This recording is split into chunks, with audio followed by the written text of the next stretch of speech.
என்னாச்சு? வணக்கம். வணக்கம். எப்படி இருக்கீங்க? நல்லா இருக்கேன். நாங்க எப்போதுமே நல்லா இருப்போம். ரிசல்ட் வந்துருச்சு. ஆமா. இனிமேல் தான் ஆட்டமே ஆரம்பமா? இனிமே தான் ஆட்டம் காணும் அப்படின்னு வச்சுக்கலாம். ஏன்னா நம்ம இனிமே ஜாலியா பண்ணலாம். ஏன்னா எப்பவுமே கடந்த ஆட்சியில நிறைய விஷயங்கள் நம்ம சில தயக்கங்கள், சில விஷயங்கள்லாம் என்னடா இது அப்படின்ற மாரிலாம் நம்மள ஓரம் அடிச்சாய்ங்க. இனிமே நம்ம என்ன பண்ண போறோம்னா, தாவேகா தொண்டர்கள், ஃபெலிக்ஸ் மாதிரியான ஆளுங்கள்லாம் சொன்னத நம்ம இன்னையிலிருந்து கடைபிடிக்க போறோம். ஆமா. ஆளுங்கட்சிய விமர்சிக்கணும். ஆளுங்கட்சிய விமர்சிக்கணும். அதுதான் ஒரு ஜேர்னலிஸ்ட் ஆமா, கனவு. ஆமா. இனிமே ஃபெலிக்ஸ் மட்டும் ஆளுங்கட்சிய விமர்சிக்காம வேற ஏதாவது செஞ்சாருன்னா, நம்ம ஜாலியா குஜிலி வசனம். காலையிலேயே பஞ்சாயத்து துவங்கிருச்சு. நேத்து நைட்ல இருந்தே. நேத்து நைட்ல இருந்தேவா? 10 வயசு குழந்தைகிட்ட போய் பாலியல் பொறுப்பாளர் போல இருக்க அவன். பாலியல் அத்துமீறல்ல போக்சோ வழக்கு. தாவேகா பொறுப்பாளர். ஆமா. நேத்திக்கு விருதுநகரா இது ஒரு ஊர்ல மலையில கார் எடுத்துட்டு போய் ரவுண்ட் அடிச்சு ஒரு 6 பேர் கொண்டாட்டம். ஆட்ட நடு ரோட்ல ரத்தத்தோட வெட்டி அது தப்பு, அது இல்லீகல்னு இவங்களுக்கு தெரியுமா தெரியலையான்னு தெரியல. அதை வேற கொண்டு இது பண்ணியிருக்காங்க. பல ஓட்டு கொஞ்சம் கொண்டாடி இருக்காங்க. திருச்சியில குடோன் எரிஞ்சிருச்சு. இப்ப என்ன லிஸ்ட் போட்டே இருக்கீங்க? இருங்க, இப்பதானே ஜாலிக்கு ஆரம்பிச்சிருக்கோம். பெண்கள்லாம் என்ன சொன்னாங்கன்னா, பாதுகாப்பில்ல பெண்களுக்கு வெளியே வர முடியல அப்படின்னு சொன்னாங்க. ஏமா 10 வயசு குழந்தைய இப்படி பண்ணியிருக்கான் அவங்க கட்சிக்காரன். நீங்க இந்த நேரத்துல அப்படியே பொங்கி எழ வேண்டாமா? அண்ணா ஆட்சி அதிகாரத்துக்கு ஜெயிச்ச உடனேயே இப்படி நடக்குதுல்ல, கட்சி என்ன பண்ணுச்சு? அவனை இன்னும் கட்சியிலேருந்து எடுக்கல. அபிஷியலா வரல. இது முக்கியமான விஷயம் என்னன்னா, இது ஒரு பக்கம் ஆட்டம் காண்டுட்டு இருக்கு, இன்னொரு பக்கம் காலையில ஒரு அதிர்ச்சி நியூஸ். பிஎம் ஸ்ரீ திட்டத்தை தமிழ்நாடு அரசு அதை பள்ளிகளில் செயல்படுத்த கோரி தலைமைச் செயலாளருக்கு ஒரு கடிதம் வந்திருக்கு. அது நாங்க சிஎம் கையெழுத்து போடுறதுக்கு முன்னாடி வந்திருக்குங்க. கையெழுத்து போட்ட உடனே வந்துச்சுன்னா நாங்க எதிர்ப்பு. நாளைக்கு நீங்க சிஎம் பதவி ஏற்க போறீங்கன்னு கேள்விப்பட்டு இருக்கேன். நான் என்ன கேட்கறேன், கவர்னர் நீங்க ஆட்சி அமைக்கிறதுக்கான கோரிக்கை விட்டுருக்கீங்க. இப்ப நான் என்ன கேட்கிறேன், பிஎம் ஸ்ரீ திட்டத்தில் நீங்க கையெழுத்து போடுவீங்களா போட மாட்டீங்களா? டமுக்கு டப்பா இப்பதாங்க நாங்க வேலை காட்டுவோம். இப்பதான் 2 பேருக்கு நடுவில் போட்டின்னு விஜய் சொன்னார்னா, உண்மையிலே நம்ம இந்த பிஎம்சி திட்டத்தை விஜய் எதிர்த்தாருன்னா உண்மையிலே நம்ம ஆதரவு கொடுப்போம். கண்டிப்பா நான் வீடியோவே போடுவேன். விஜய் நல்ல விஷயம், சூப்பர் சார். நான் உங்க மேல 1000 விமர்சனங்கள் வச்சாலும் பிஎம் ஸ்ரீ திட்டத்துல தமிழ்நாடு ஏத்துக்காது அப்படின்னு விஜய் ஒரு ஒரு கரகோஷமா ஒரு கர்ஜனை குரலோட இல்ல ஒரு அறிக்கை வெளியிட்டாருன்னா சத்தியமா நானும் நன்றி சொல்லுவேன். உண்மையிலேயே நல்லது. அப்படின்னு முன்னாடி இந்த திமுக அரசு பிஎம்சி திட்டத்தை அவங்க இங்க அனுப்பிச்சப்ப அவங்க கையெழுத்து போட மறுத்துட்டாங்க. அதுல இருக்கக்கூடிய சில கிளாஸஸ் எங்களுக்கு ஒத்து வராது. பிஎம்சி திட்டம் அப்படிங்கிறது மத்திய அரசாங்கத்திலிருந்து திட்டக்குழுவால் நமக்கு ஒதுக்கப்படக்கூடிய அந்த கல்வி நிதி. அவங்க என்ன சொல்றாங்கன்னா, இந்த பிஎம்சி திட்டத்தை உள்ள இன்செர்ட் பண்ணாங்க அப்படின்னா அவங்க ஹிந்தியை கட்டாயமாக்குவாங்க. சிலபஸ் எல்லாமே மத்திய அரசாங்கத்தினுடைய சிலபஸ். அதுல தமிழ்நாட்டினுடைய வரலாறு இருக்காது, தமிழனுடைய வரலாறு இருக்காது, எல்லாமே வட இந்திய வரலாறா இருக்கும். ஆரிய பார்ப்பன இந்துத்துவ வரலாறா இருக்கும். அதெல்லாம் நம்ம படிக்க முடியாது, ஹிந்தி படிக்க முடியாது. இப்போ என்ன பிரச்சனை அப்படின்னா, இங்கே சில ஸ்கூல்ஸில் செலக்டிவாக பிஎம்ஸ்ரீயை அவங்க சென்ட்ரல் கவர்மெண்ட் அப்ளிகபிளாக செலக்டட் ஸ்கூல்ஸில் அப்ளை பண்ணியிருக்கு. பட் அதை தமிழ்நாடு முழுக்க அதை ஏற்றுக்கணும் அப்படிங்கிற இடத்துக்கு அவங்க நகர்த்துறாங்க. இது இந்தியா முழுக்க ஏற்றுக்கிறது நகர்த்துறாங்க. இப்போ நம்ம ஹிந்தி ஏற்றுக்க முடியாது, மும்மொழி கொள்கை நம்மளுக்கு கிடையாது, இருமொழி கொள்கை தான். இந்த பிஎம்ஸ்ரீ திட்டம் மும்மொழி கொள்கையை ஊக்குவிக்குது. ஸோ இப்போ இந்த நேரத்தில் திமுக அரசாங்கம் இதுக்கு எதிராக போராடி இருக்கு, போடல. நாளைக்கே இவர் விஜய் அதை வரவேற்றா போராடும், ஒரு பக்கம் போராடும். இப்ப நம்ம கேள்வி, இவர் ஆதரிப்பாரா எதிர்ப்பாரா, இல்ல வழக்கம் போல அமைதியா அப்படி தியானம் பண்ணுவாரான்னு தெரியல. உண்மையிலே நான் வேணா ஒரு தேர்தல் ஆலோசகரோ ஒரு அறிக்கை வெளியிடுறேன் சொல்றேன். நீங்க திட்டங்கள்லாம் நிறைய அறிவிச்சீங்க, தேர்தல் வாக்குறுதியெல்லாம்.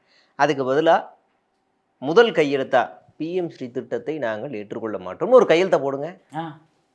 முதல் கையெழுத்து முதலமைச்சராக பதவியேற்றவுடன் விஜய் போட்ட கையெழுத்து. அது வரலாறு. மத்திய அரசாங்கத்தை முதல் கையெழுத்துல போடுவாரா? அவர் போட முடியாது. அவர் தான் சிபிஐ மனசுல நினைவுல வந்து போகுமே. அவர் போடுவாரா இல்லையான்னு நம்ம நாளைக்கு தெரிஞ்சிடும் எப்படின்னு நம்ம அதை அடிச்சு பேசுவோம். இப்பதான் பாஜக நேரடியாக அவங்களுடைய கேமையும் துவங்கி இருக்கிறாங்க. ஆமா, கூட்டணி காங்கிரஸ் போயிருக்கு. இது இல்லாம அதிமுகவில் ஒரு குழு தனியாக உடைத்து கொண்டு இவரோட சேருவதாக பேச்சுவார்த்தை எல்லாம் இருக்கு போல இருக்கு. இதுல 2 பெனிஃபிட்டா பார்க்கும் பாஜக. ஒண்ணு, அதிமுக இதோட காலி. இங்கிருந்து பாதி குழு ஒரு கூட்டணிக்காக விஜய்கிட்ட போச்சு அப்படின்னா திரும்பி அது அதிமுக வர முடியாது, திரும்பி அது பாஜகவோட தான் இணைஞ்சு செயல்படும். அங்க பேலன்ஸ் இருக்கக்கூடிய ஒரு தொங்கு அதிமுக அப்படிங்கிறது அதுக்கும் பவர் இருக்காது, அதுவும் பாஜகவோட சேரும். அப்ப இது ஒரு 3 அணியா உருவாக்கிடலாம். ஒன்று திமுக, பாஜக, தாவேகா. இந்த 3 அணியா உருவாக்கிட்டா வேலை முடிஞ்சுது அப்படிங்கிற இடத்துக்கு இவங்க நகர்றாங்க. இதுல குறிப்பா என்ன விஷயம் அப்படின்னா, இந்த கூட்டணி பேச்சுவார்த்தையில காங்கிரஸ் ஏன் போச்சுன்னே நமக்கு தெரியல. ரொம்ப வேதனையா இருக்கு. எனக்கு வேதனைலாம் இல்லை. இல்ல எனக்கு என்னன்னா அங்க போய் மாட்டிக்கிறீங்களே அப்படிங்கிறது. அதாவது இல்ல நான் என்ன பாக்குறேன்னா, எப்புட்றா இப்போ நம்ம வீட்டுக்குள்ள வந்து ஒரு ஏதாவது ஒண்ணு சொல்லுங்களேன். ஏதாச்சும் ஒண்ணு வந்துருச்சு வீட்டுக்குள்ள. ஏதோ ஒண்ணு வந்துருச்சு. வந்துருச்சு. அத அடிச்சு கொல்லணும் இப்ப. ஏதோ ஒண்ணு. அது மிருகமெல்லாம் வைக்காதீங்க. வேற ஏதாவது ஒரு ஜந்து ஏதோ ஒண்ணு. அத அடிச்சு கொல்லணும். அப்படின்னு அது வேற வீட்டுக்குள்ளே வருது. மனுஷ ரூபத்துல வருது. சமூக நீதி பேசுது. ஏதோ செய்யுது. ஆனா அதை எப்படியாவது கொல்லணும்னு நினைச்சுக்கிட்டு இருக்கும்போது, அதுவே தான் தலையில மண்ணெண்ணெயை ஊத்தி கொளுத்திக்கும் போது நீங்க என்ன செய்வீங்க? அதாவது இவங்க என்ன சொல்றாங்கன்னா, எங்களுடைய இலக்கு பாஜகவை எதிர்ப்பது, ஆர்எஸ்எஸ்ஸை எதிர்ப்பது. ராகுல் காந்தி போற இடத்துலலாம் பேசுறாருல்ல, தமிழ்நாட்டுல வேணாம், இந்தியாவுல ஆர்எஸ்எஸ்ஸையும் பாஜகவையும் எதிர்க்கக்கூடிய வலுவான கட்சி எது? திமுக. இந்த கட்சி வேண்டாம் அப்படின்னு நீங்க நினைக்கிறீங்க அப்படின்னா, இதை விட ஸ்ட்ராங்கா பேசுற இன்னொரு கட்சிக்கு நீங்க போகணுமா இல்லையா? போகணும்ல. அதானே நீங்க கொள்கைவாதி. இதுவரைக்கும் அவர் என்ன பேசியிருக்காரு? இப்ப பாஜகவோட பிரதான கொள்கை என்னன்னா, காங்கிரஸ் இல்லாத பாரதம். அப்போ உன்னுடைய கொள்கையும் அதாதானே இருக்கணும். இப்போ நீ என்ன செஞ்சுக்கிட்டு இருக்கேன்னா, நான் ஓப்பனாக வந்து இன்டர்வியூ எலெக்ஷனுக்கு முன்னாடியே நான் வந்து என்னுடைய ஆசையெல்லாம் நிறைய இடங்களில் சொல்லியிருக்கேன். பாஜக காங்கிரஸ் இல்லாத ஒரு சட்டமன்றத்தை நான் பார்த்தே ஆகணும். எனக்கு அது ரொம்ப பெரிய ஆசையாக இருக்குது அப்படின்னு நான் சொல்லிக்கிட்டே இருந்தேன். இப்போ நீங்கள் இந்த திமுக கூட்டணியில் 27 வாங்கி 5ல் ஜெயிச்சு, அதுவும் திமுக முதுகில் ஏறி திமுகவோட ஓட்டை வாங்கி ஜெயிச்சது தான் அந்த 5ம். அது மட்டும் இல்லாமல் திமுகவுடைய அந்த எம்எல்ஏக்களுடைய கணக்குகளை வச்சு எம்பியாவும் நீங்கள் அங்கே போய் சொகுசாக அனுபவிச்சுட்டு இருக்கீங்க. இப்போ எல்லாமே துரோகம் பண்ணிவிட்டு அங்கே போகிறீங்க. நல்லதான், போய் போகும்போது ஏதோ ஒரு செட்டில்மெண்ட்டை வாங்கிட்டு போகிற மாதிரி நினச்சிக்குவோம். போய் தொலை அப்படின்னு விட்டுருவோம். இப்போ நாம் என்ன கேட்க போகிறோம்னா, நாளைக்கு பிஎம்சி திட்டம் விஜய் வந்து ஆதரவு கொடுக்குறாரு. காங்கிரஸோட நிலைப்பாடு என்ன? அவங்க ஆர்எஸ்எஸ் நிலைப்பாடு தான். அப்ப அப்படியே கம் டு நாடாளுமன்றத்தில் 1 to 1 வந்து ராகுல் காந்தி பேசுறாரு. அஃப்கோர்ஸ் உண்மைதான், ராகுல் காந்தி சொன்னதான், you will never entire rule in தமிழ்நாடுன்னு அவர் பேசிட்டு இருக்காரு. அது மாதிரி வரது வாய்ப்பு இல்லை தான். ஒருவேளை அங்கே காங்கிரஸுக்கு எதிராகவோ இல்லை ராகுல் காந்தியவே கைது பண்ணுறாங்க, அந்த நேரத்தில் தமிழ்நாடு அமைதியாக இருக்குது ஒரு பக்கம். இனிமேல் திமுக போராடுது ராகுல் காந்தி கைது பண்ணா. நானே வீடியோ போட மாட்டேன், ஜாலியாக இருப்பேன். நான் ராகுலுக்காக ஆதரவாக அவர் ஓட்சோரி அப்போ நான் எக்கச்சக்கமான வீடியோ போட்டிருக்கேன். காங்கிரஸ்காரன் கூட அவ்வளோ வீடியோ போட்டிருக்க மாட்டான். ராகுல் காந்தியினுடைய ஒர்க்கு, அவர் பாராளுமன்றத்தில் பேசுனது, பிரஸ் மீட் கொடுத்தது, இது எல்லாம் குறித்து நான் தொடர்ச்சியாக டிஃபெண்ட் பண்ணி அவர் சொல்றது சரி அப்படின்னு நான் அவ்வளோ வீடியோ போட்டிருக்கிறேன். ஏன்னா அவர் எதிர்க்கட்சி தலைவராக சிறப்பாக செயல்பட்டார் அப்படிங்கிறது போகிறது. பிரச்சனை எங்கே வருது அப்படின்னா, அவர் எதிர்க்கட்சியாக பாராளுமன்றத்தில் வந்து பயங்கரமாக பேசுகிறாரு, ஆனால் வெஸ்ட் பெங்காலில் போய் முதுகுல குத்துறாரு. வெஸ்ட் பெங்காலில், கேரளாவில், வெஸ்ட் பெங்காலை பொறுத்த வரைக்கும் அங்கே பாருங்க, 27 லட்சம் மக்கள் வந்து எங்களுடைய ஓட்டு கரெக்டு தான், ஸ்பெல்லிங் மிஸ்டேக் தான், சேர்த்துக்குங்க அப்படின்னு நிற்கிறாங்க. அதில் கிட்டத்தட்ட 2/3 வந்து முஸ்லீம்ஸ், 1/3 தலித்து. அந்த மக்களுக்கு ஆதரவாக இவர் போய் வெஸ்ட் பெங்கால்லாம் போராடல. இவர் வந்து வெஸ்ட் பெங்கால், நீங்கள் என்ன நான் வந்து ஓட் சோரின்னு டெல்லியில் ப்ரெஸ் மீட் கொடுக்குறீங்க, நான் வந்து நடந்து போகிறேன் அப்படிங்கிறீங்க. வெஸ்ட் பெங்காலில் அவன் கிட்டத்தட்ட 60-70 லட்சம் வாக்கை தூக்கி இருக்கிறான். நீங்கள் என்ன பண்ணியிருக்கணும்?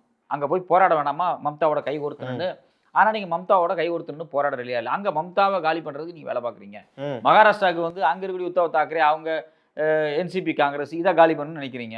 தமிழ்நாட்டுக்கு வந்துட்டு திமுகவை கவுத்து விட்டுட்டு புதுசாக ஒரு ஃபோர்ஸாக போய் சேர்ந்தோம்னு நினைக்கிறீங்க. இப்படி நீங்கள் உங்களுக்கு சப்போர்ட் பண்ணக்கூடிய எந்த மாநில கட்சிகளுக்கும் நாணயமாகவும் நேர்மையாகவும் இல்லாமல் இருந்துட்டு பாராளுமன்றத்தில் போய் நின்று ஆர்எஸ்எஸ் நான் எதிர்ப்பேன், கையில் கான்ஸ்டியூஷனை வச்சுட்டு திரிவேன் அப்படிங்கிறது ரொம்ப வேதனையான விஷயம். நாளைக்கு பதவியேற்பு வராப்புல.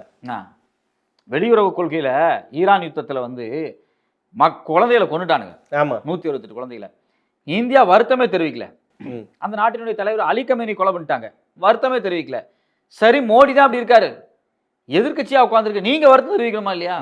வருத்தமே தெரிவிக்கல. காங்கிரஸை பொறுத்த வரைக்கும் காரியக்கார காங்கிரஸ் தான் அதுக்கு பேரு. அதனால வந்து எங்க காரியம் ஆகுதோ அங்க காரிய கமிட்டி தான் அதுக்கு பேரே. நீங்க வந்து காங்கிரஸ் வந்து ஆகச்சிறந்த கட்சி, மிகப்பெரிய கட்சி அப்படிலாம் நினைக்காதீங்க. காங்கிரஸ் இந்த கடைசி 4 வருஷத்துல எங்கேயாவது ஏதாவது ஒரு இடத்துல மக்களுக்கான போராட்டம் பண்ணி பார்த்துருக்கீங்களா? எங்கேயாவது ஏதாவது ஒரு இடத்துல காங்கிரஸ் ஆர்ப்பாட்டம் நடத்தி பார்த்துருக்கீங்களா? காங்கிரஸ் மாநாடு நடத்தி பார்த்துருக்கீங்களா? காங்கிரஸ் இளைஞர் மாநாடு, மகளிர் மாநாடு நடத்தி பார்த்துருக்கீங்களா? இல்லை காங்கிரஸ் தன்னுடைய கட்சியினுடைய மாநில பொதுக்குழு கூட்டத்தை எப்போ கடைசியாக போட்டுச்சு? அதனால் அந்த ஏன்னா இதெல்லாம் நடந்துச்சுன்னா அந்த மாநாடே ஒரு பெரிய மாநாடாக இருக்கும், அடிச்சுப்பாங்க. அதை நிறுத்துறதே ஒரு பெரிய இதுவாக இருக்கும். அதனால் காங்கிரஸ் வந்து ஆக சிறந்த கட்சி இதெல்லாம் இல்லை. அதனால தான் நான் தேர்தல் முன்னாடி உறுதியாக சொன்னேன், இந்த கட்சியை கலட்டி விடுங்க, வேண்டாம் அப்படின்னு நான் வந்து என்னன்னா பேசிட்டு இருந்தேன். இப்போ குடும்பத்தில் பார்த்தீங்கன்னா ஒரு பெரியவர் ஒருத்தர் இருப்பார், அவரால் 5 பைசா பிரயோஜனம் இருக்காது. ஆனால் இருந்தாலும் அவருக்கு வந்து வெள்ளை சட்டை போட்டு வீட்டில் எங்கள் முன்னாடி உட்கார வச்சிருப்பாங்களே சோப்பால, ஐயா நாங்கள் இது செய்கிறோம் ஐயா அப்படின்னு சொல்லுவாங்களே. சும்மா உனக்கு ஒன்றும் தெரியாது, வேற வழியே இல்லை, நீ சும்மா பெருசுன்னு ஒன்று உட்காந்துருக்குற, சும்மா ஒரு வார்த்தைக்கு நாங்கள் அதை செய்ய போகிறோம் அப்படின்னு சொல்லுவாங்களே. அது மாதிரி வெள்ளை சட்டை போட்டு உட்கார வச்சிருந்தாங்க. இப்ப சட்டையை கழட்டி நீ வெளியே போ அப்படின்ட்டாங்க. அவ்வளவுதான். போதும். இது ரொம்ப நல்லது. இப்ப காங்கிரஸ் இப்ப நம்ம ஒண்ணுமே இல்ல. இப்ப அதிமுகவுல 1/3 சொல்றீங்க. ஒரு 20 பேர் அங்க போறாங்க அப்படின்னா அவன் சொல்லுவான், ஆமா உனக்கு எதுக்கு நான் ஆட்சியில் அதிகாரம் இருக்கணும், நீ தேவையில்லை எனக்கு அதிமுக போகுதுன்னு காங்கிரஸ் கழட்டி விட்டா காங்கிரஸ் எங்க போகும்? அனாதை. ஆமா, அரசியல் அதை நோக்கி தான் நகர போகுது. அதை நோக்கி தான் நகர போகுது. நடு தெருவுக்கு வந்து நிக்கும். ஆமா, இவங்க கத்தி கதறி அழுவாங்க. ஆமா, அந்த கவுண்டமணி ஒரு படத்துல கப்பல்ல வேலை, அந்த வேலை, இந்த வேலைன்னு போனதுக்கு அப்புறம் என்ன வேலை, கப்பல்ல நடுக்கடல நின்றுச்சுன்னா இறங்கி தள்ளன்னு உடனே ஒரு அந்த கெட்ட வார்த்தை சொல்லுங்க, நம்பி போயிட்டுங்க அவனை நம்பி என்னைய மன்னிச்சிருங்க ஐயா, இல்ல செருப்படுத்த நடிங்க அப்படின்னு கவுண்டமணி சொல்லுவார்ல. பொறுத்த வரைக்கும் நான் ரொம்ப வருத்தமா சொல்றேன். அப்ப கூட சரி பாவம் அப்படின்னு நினைப்பாங்க. ஆனா திமுக அந்த மனநிலையிலிருந்து வெளியே வந்துடணும். நீங்க தயவு செய்து பாவம் பார்க்கறலாம் நிறுத்திடணும். எனக்கு தெரிஞ்ச திமுக வந்து ஆட்சியில இருக்கும்போது கொஞ்சம் சாஃப்டா இருக்கணும், நம்மகிட்ட ஆட்சி அதிகாரம் இருக்கு, நம்ம அப்படிலாம் டீல் பண்ணக்கூடாது அப்படின்னு சாஃப்ட் கார்னராகவே டீல் பண்ணிட்டு இருக்கோம். ஆமா, எப்பவுமே. ஆனா ஆட்சி இல்லாம எதிர்கட்சியா இருக்கும்போது ஒரு திமுகன்னு ஒண்ணு இருக்கு. அந்த திமுகவை நம்ம இனிமே பார்க்க போறோம். அது ரொம்ப தீவிரமா செயல்படணும். இது வந்து ஒரு கட்சியை கார்னர் பண்றது இல்ல விஜய கார்னர் பண்றதெல்லாம் இல்ல, தமிழ்நாட்டு நலன். அவ்வளவுதான். நம்மளுடைய உரிமை பாதுகாக்கப்படணும் அப்படின்னா திமுக பழைய எதிர்கட்சியாக அண்ணாதுரை இருந்த காலகட்டத்தில் எப்படிப்பட்ட ஒரு எதிர்கட்சியாக நின்று சண்டை போட்டுச்சோ அது மாதிரியான ஒரு எதிர்கட்சியாக நின்று சண்டை போடணும். ஆமா, இப்ப அடுத்து 5 சீட்டு காங்கிரஸுக்கு அவர் வந்து கிடைக்குது. ஒண்ணு அதிமுக வருமா இல்லையா நமக்கு தெரியல. இப்ப விசிகாவுக்கும் கம்யூனிஸ்டுகளுக்கும் கடிதம் அனுப்பி இருக்கிறாங்க. விசிகாவை பத்தி எனக்கு ஐடியா தெரியாது. சிபிஎம் வந்து நான் உறுதியே சொல்லுவேன், சிபிஎம் ஒருபோதும் இந்த தவறை செய்யாது. சண்முகம் போற இடத்துலலாம் சொல்றாரு, நாங்க இன்று வரை மதசார்பற்ற முற்போக்கு கூட்டணியில் தான் நாங்கள் இருக்கிறோம், தொடர்கிறோம் அப்படின்னு தான் சொல்றாரு. உடனே அந்த பீல ஆரம்பிக்கிற ஒரு சேனல் உடனே அவர் வந்து விஜய் கூப்பிட்டா போயிடுவாரு அப்படின்னு இவர் சொல்லாதான் சொல்லி விட்டாங்க. ஆமா, நியூஸ் போட்டு விட்டாங்க. அப்புறம் அவருடைய சமூக வலைதள பக்கங்கள்ல இப்படி நான் சொல்லவே இல்லை, இது பொய் அப்படின்னு விளக்கம் கொடுக்குறாரு. ஏன் சிபிஎம் போகாதுன்னு இவ்வளவு உறுதியா சொல்றேன்னா, 2 எம்எல்ஏ சீட்டு இருக்கிற சிபிஎம் வந்து ஒரு அமைச்சருக்கு ஆசைப்பட்டு போகாது. ஏன்னா சிபிஎம் நாடி பிரதமர் பதவியே வந்துச்சு. சிபிஎம் நாடி பிரதமர் பதவியே வருது. ஆனால் எங்கள் கொள்கைக்கு எதிரானது அது, அதனால் அந்த பதவியே வேணாம் அப்படின்னு அந்த பதவியே தட்டி விட்டது தான் சிபிஎம். அதனால் இந்த முடிவை சிபிஎம் எடுக்காதுங்கிறதுல நான் உறுதியாக இருக்கேன். அதில் நம்பிக்கை இருக்குது. அடுத்து நம்ம விசிகா எப்படி நமக்கு தெரியாது. அவர்களும் ஒரு நம்பிக்கை இருக்குது. ஏன்னா அவர் வந்து யார் இந்த சனாதன சக்தியை வலுவாக எதிர்க்கிறார்களோ அவங்களோட கூட்டணி சேருவார். ஆமாம், தமிழ்நாட்டினுடைய கூட்டணி அப்படிங்கிறத திமுக உருவாக்குச்சு அப்படின்னு சொல்கிறத விட அண்ணன் திருமா உருவாக்குனாரே நான் சொல்லுவேன். ஏன் அப்படின்னா அவருடைய சனாதன எதிர்ப்பு பிடிப்பு இருக்கு இல்லையா, அதுதான் இந்த கூட்டணியினுடைய பலம். கோயம்பேடு பஸ் ஸ்டாண்ட்லாம் வித்துக்கிட்டு இருந்தாரு, வச்சுக்க படிங்கன்னு வித்துக்கிட்டு. கூட்டணியினுடைய பலமே அதுதான், அவருடைய பலம் தான் இந்த கூட்டணி. அப்போ அவரை கண்டிப்பா வருவாரு அப்படின்னு நீங்க போட்டு இழுக்கிறாங்க இல்லையா, ஒரு நிர்பந்தத்தை ஏற்படுத்துறாங்க. அந்த நிர்பந்தமே வந்து அவர் வந்து சாட்சி கொடுக்கல. இந்த எலெக்ஷனுக்கு முன்னாடி போயிருந்தா அவரை டெப்டி சிஎம் ஆக்குறோம், 20 சீட்டு கொடுக்குறோம், இது மாதிரிலாம் சொன்னப்போ கூட நீ சனாதனத்தை எந்த அளவுக்கு எதிர்க்கிற, நீ அமைதியா இருக்கிற, நீ பாஜக எதிர்ப்பு செய்யவே இல்லை, நீ ஆர்எஸ்எஸ்னுடைய கள்ள குழந்தை அப்படிங்கிறத தெளிவாக சொன்னார். அதனால் அவரும் போகிறதுக்கு வாய்ப்பு இல்லை. என்ன நடக்கும் அப்படின்னா, எனக்கு சனாதன எதிர்ப்பெல்லாம் முக்கியம் கிடையாது, ஆர்எஸ்எஸ் எதிர்ப்பெல்லாம் முக்கியம் கிடையாது, எவனை பற்றியும் கலவை கிடையாது, ஆனால் நான் ஒரு 5 சீட்டு வாங்கிக்கணும் 10 சீட்டு வாங்கிக்கணும்னு சொல்லி போய் விஜய் கூட சேர்ந்துக்கிட்டு அவன் பின்னாடி சுற்றிட்டு கடைசியில் அவனுக்கு ஒரு துரோகத்தை பண்ணிவிட்டு அவன் கழட்டி விடுவான் விஜய். அப்புறம் பின்னாடி வந்து நின்றுருப்பாங்க, விஜய் கழட்டி விட்டாருங்க, ஏதாவது சேர்த்துங்க, அறிவாலயத்துக்கு பின்னாடி ஒரு வாசல் இருக்கு, அந்த வாசல் வழியாக நின்றுருப்பாங்க. அங்கே ஒரு கேட் இருக்கும், அந்த கேட்டுக்கு பக்கத்தில் எங்களை எப்படியா சேர்த்துங்க அப்படின்னா, இல்லைப்பா வேணாம்ப்பா கிளம்புப்பா அப்படின்ட்டுருவாங்க. இது வந்து உண்மையிலே வந்து காங்கிரஸ் பண்ணக்கூடிய ஒரு துரோகம் அப்படிங்கிறது வந்து எல்லாத்து மத்தியிலுமே ஒரு காங்கிரஸ் மத்தியில் ஆட்சியில் இருக்கும்போதும் தமிழ்நாட்டுக்கு பல துரோகங்கள் செஞ்சிருக்கு. அதனால காங்கிரஸுக்கு வந்து இது புதுசு கிடையாது.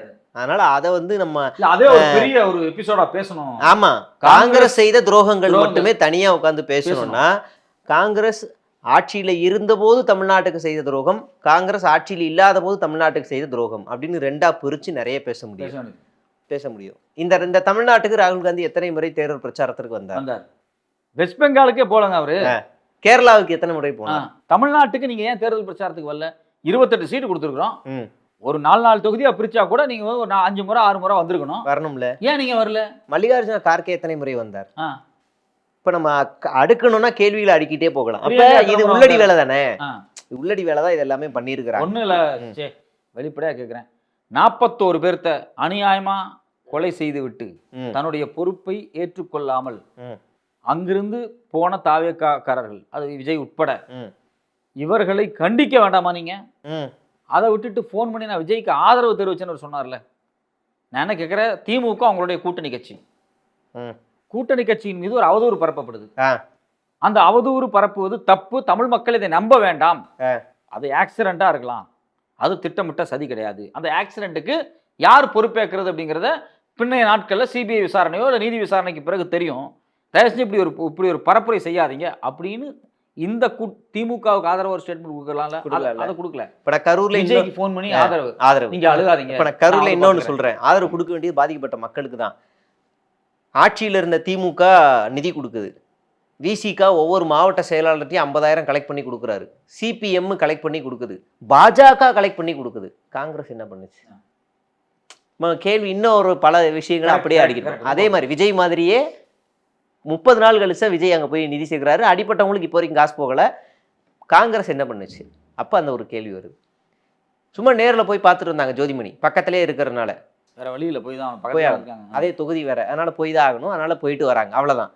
அப்போ காங்கிரஸ் வந்து ஒரு தனியாக பேசுவோம், நம்ம அந்த செய்த துரோகங்கள் என்ன அப்படின்னு. எனக்கு தெரிஞ்சு பராசக்தி படத்தில் நம்ம அடிக்க வேண்டியது காங்கிரஸை தான், பக்தவச்சலத்தை தான் அடிக்கணும். ஆனால் அந்த நேரத்தில் நம்ம அடிக்க வேண்டிய சூழல் இல்லாதனால நம்ம அதை விட்டுட்டோம். ரீரிலீஸ் பண்ணிங்கன்னா நம்ம அடித்து பேசுவோம். அதனால் அதை அடித்து பேசிடுவோம். அடுத்து கம் டு நம்ம இதுக்கு வருவோம். இப்போ ஆளுநரை போய் சந்திச்சுட்டு வந்திருக்காரு. ஆமாம், ஆளுநரை பற்றின விஜயோடைய பார்வை என்ன? அது சொல்லணுமா இல்லையா? ஏற்கனவே இருந்த ஆளுநர் யார், ஆளுநர்னா என்ன, ஆளுநர் பதவி என்னென்ன வேலைலாம் பார்த்துருக்கு. இல்லை, இவரே சொல்லியிருக்காரு ஆளுநர் பதவி தேவையற்றது. ஆளுநர் பதவி என்பது மாநில அரசுக்கு முட்டுக்கட்டை போடும் ஒரு தேவையற்ற பதவி அப்படின்னு அவர் சொல்லியிருக்காரு. மக்களாட்சிக்கு எதிரானது. நல்லா பாருங்க, மக்களால் தேர்ந்தெடுக்கப்பட்ட ஒரு அரசுக்கு இணையாக நியமிக்கப்பட்ட ஒரு ஆளுநர் அதிகாரம் செலுத்துவது ஜனநாயகத்திற்கு எதிரானது என்ற தோணியில் பேசினார். அடுத்தது, ஆளுநர் எதற்கு? தாவேகாவின் கொள்கை பாடலிலும் கூட உரையிலும் கூட மாநிலத்திற்கு ஆளுநர் எதற்கு என்ற கேள்வியை அந்த பாடல்கள்லையும் வருது. இரட்டை ஆட்சி முறை, மாநில அளவில் ஆளுநரின் தலையீடு என்பது ஒரு வகையான இரட்டை ஆட்சி டயாட்சி முறையை உருவாக்குகிறது. இது மாநில சுயாட்சிக்கு எதிரானது என்று விஜய் விமர்சிச்சிருக்கிறார். இனிமே ஆளுநரை விஜய் எப்படி அணுகுவார் அப்படின்னு நம்ம பேசணும். இன்னைக்கு போய் சால்வையும் மகாபலிபுரம் சிலையும் வாங்கிட்டு வந்திருக்காப்புல. இனிமே விஜய் ஆளுநரை எப்படி ஏற்பார்? விஜய் நான் வாங்க பிஎம்ஸ்ரீ திட்டத்தை நம்ம அமல்படுத்த போறோம், வீட்டில் டீ பார்ட்டி வச்சிருக்கேன் வாங்கன்னு அனைத்து கட்சி கூப்பிட்டாருன்னா திமுக போகாது. அதிமுக முதல் ஆளாவே போய் டீயை ஆத்திக்கிட்டு இருக்கோம். விஜய் என்ன செய்வார் அப்படின்னு ஒன்று இருக்கு. அப்ப அதையும் பேசுவோம். கட்டாயமாக அடுத்தடுத்து ஏற்கனவே RN ரவி என்ன பண்ணாரோ அது போல இவரும் பல சிக்கல்களை ஏற்படுத்துவார். அந்த நேரத்துல அதுக்கு நீங்க மாநில உரிமையை பாதுகாக்கிற மாதிரி உறுதியா நிக்கிறீங்கன்னா நம்ம எல்லாரும் ஆதரவு கொடுக்கலாம். ஆமா, யார் மாநில உரிமையை பாதுகாத்தாலும் உங்களுக்கு ஆதரவு தான். ஆமா, அது இல்லாம நீங்க மாநில உரிமைனா என்னன்னு கேட்டீங்க அப்படின்னா கண்டிப்பாக இது மாதிரி நேரடியான கேள்விகளும் விமர்சனங்களும் தொடரத்தான் செய்யும். ஆமா.